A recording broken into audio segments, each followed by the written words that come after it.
my initial read, and I do this as a journalist, is I look at the person, body language, facial expression, tone of voice, before I even hear what their pre-planned statements are. So Strzok strikes me as being indignant that he's even there, that he's even in trouble, that he's going to lose his job, which he will at the FBI. He's indignant about it.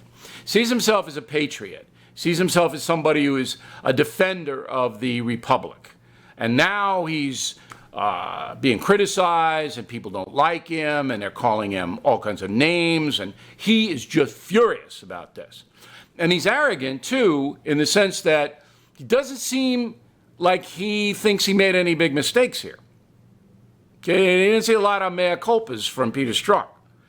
So his nemesis is Congressman Trey Gowdy from South Carolina, who's retiring. He's not running again. Now, Gowdy is a former prosecutor and a bulldog, okay? And he was first up. And it went downhill from there. The hearing went downhill. But this is really interesting. Roll the tape. And then on August the 8th, you still hadn't interviewed anyone. You're 8 days into your Russian collusion with the Trump campaign investigation, and you got another text from your colleague, Lisa Page. Trump's not ever going to become president, right? Right? And you replied, no, he's not. We'll stop it. By the time you promised to stop him from becoming president on August the 8th, how many interviews had you conducted? Mr. Gowdy, so two answers to that. One, with regard to how many interviews had or had not been conducted, I've been directed by counsel for the FBI not to answer that question. I don't give a damn what you appreciate, Agent Strzok. I don't appreciate having an FBI agent with an unprecedented level of animus working on two major investigations during 2016. Okay, so Strzok stonewalled. He said anything about the investigation, even a general question like that, I'm not going to answer.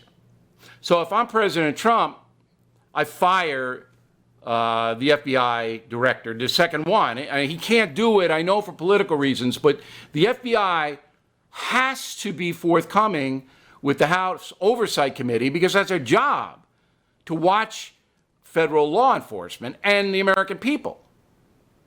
So you can't just say, we're not going to answer the questions. Now, it went round and round and round and round. We're going to hold you in contempt. We're going to throw a pie at you. We're going to do this. We're going to do that. But bottom line is, Strzok went in and said, hid behind the FBI and said, oh, I can't talk about anything at all about either investigation, Hillary Clinton email or Russian collusion. Bull. There's no law that says that. He should be ordered to talk about it by Attorney General Sessions, who's a goner, by the way. He's going any second. He's a goner, okay? You answer their questions. Now, if you wanted confidential informants or something like that, then everybody understands. Now, why did Gowdy ask him that question? Because what Gowdy got at, he answered his own question later on, was Strzok didn't do any interviews at all before he wrote those texts to Page damning Donald Trump. He didn't know anything about the Russian collusion stuff.